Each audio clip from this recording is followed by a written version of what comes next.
په یو انتهایی بیزی سړک باندې دا زړه ښځه د اوښتو کوښښ کوي، لیکن په بدقسمتۍ سره چې یو موټر د ودرېدو نوم هم نه اخلي. او بیا د پشتو لایو لایبرري معلوماتي ویډیو ته یو ځل بیا ښه راغلاست. دا نړۍ له ډیرو بدو خلکو ډکه ده، خو له دې سره د ښو خلکو هم کمی نشته. په دې ویډیو کې به تاسې داسې خلک ووینئ کومو چې په آخري وخت کې د ناشناخته خلکو سره مرسته کړې او د هغوی ژوند یې ژغورلی دی. نو راځئ چې پیل کړو. د امریکا په دې هوټل کې یوې کورنۍ خوراکه کوله، لیکن ناڅاپه په دوی کې د یو کس په مرۍ کې یو هډوکی ونښلېده، د کوم له وجې چې هغه مستقله ټوخېده. شاوخوا خلکو د دې د ژغورلو هڅه کوله، لیکن هیڅ فایده یې ونه کړه. په دې کې یو جینۍ د دوی ترڅنګ یو ولاړ کس څخه مرسته وغوښته. نو دې کس بغیر د وخت ضایع کولو څخه فوراً دا کس له شا څخه ونیوه او په خېټه یې په فشار ورکولو سره د هډوکي د راویستو هڅه وکړه. صرف د یو څو ثانیو وروسته بالاخره هغه هډوکی د کس له مرۍ څخه بهر راووت او نوموړی بالکل نورماله شو. د دې په ډول د لندن په دې بس کې څه داسې واقعه رامنځته شوه.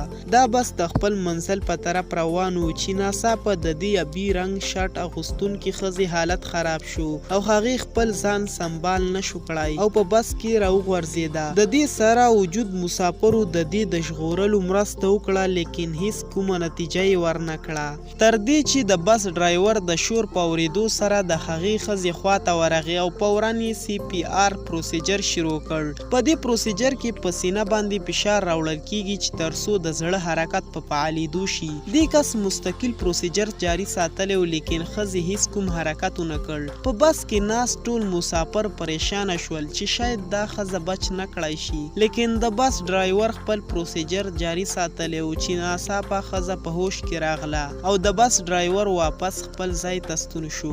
دا ماشوم په چیرلفټ کې داسې ځوړند شوی چې هره لحظه یې د غورځېدو خطره زیاتیږي. د هغې مور پوهیږي که چیرې ماشوم له دې ځایه وغورځېده نو ژوندی نشي پاتې کیدی، ځکه چې لوړوالی هم زیات و او نوموړی هلک په خپوس کیز هم لرل. په سخته یخنۍ کې هم د هغې مور د نوموړي لاسونه کلک نیولي وو، په داسې حال کې چې هره لحظه د جمع کېدو خطره هم وه، ځکه چې د یخو اوبو او واورو په واسطه لاس جمع کېدلی شي. لاندې څو ځوانانو چې دا زړه ټکان کوونکې منظره لیده، هغوی د کوم وخت ضایع کولو پرته مرسته وکړه. دوی په تلوار سره یو محافظوي جال جوړ کړ او هلک یې په جال کې ونیوه. اگر که دې ځوانانو دا عجل مرسته نه وه کړې نو یقینا چې دې بېوسه مور د خپل بچي د بچ کولو لپاره هیڅ نشو کولی. په دې عمر کې د یو چا د ژوند ژغورنه یقینا کومه وړه خبره نه ده.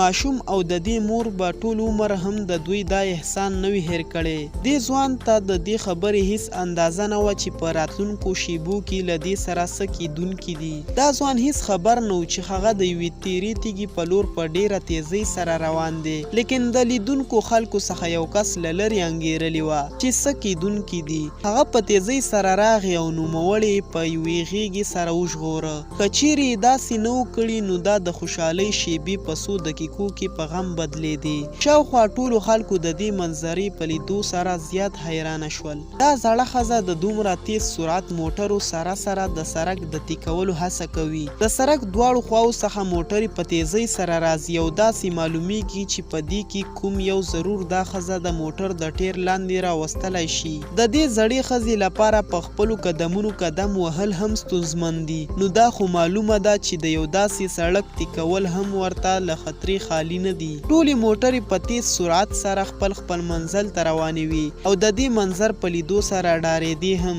په ناڅاپي ډول په یو موټر سایکل یو کس د دویم طرف څخه راغی او هغې خپل موټر سایکل په تیزۍ سره د ښځې په طرف د روانو موټرو تر مخه ودراوه. په موټرو کې د سورو کسانو نظر ناڅاپه په زړې ښځې ولګېده او په دې وپوهېدل چې دا نیکزړی انسان د څه کولو هڅه کوي. ټولې موټرې په یو دم سره ودرېدې او تر هغه ولاړې وي تر څو پورې چې دې ښځې سړک نه و کراس کړی. د دې په لیدو تاسې معلومیږي چې یقینا په نړۍ کې تر اوسه داسې خلک شتون لري چې په نیکۍ کولو کې هیڅ ځنډ نه کوي.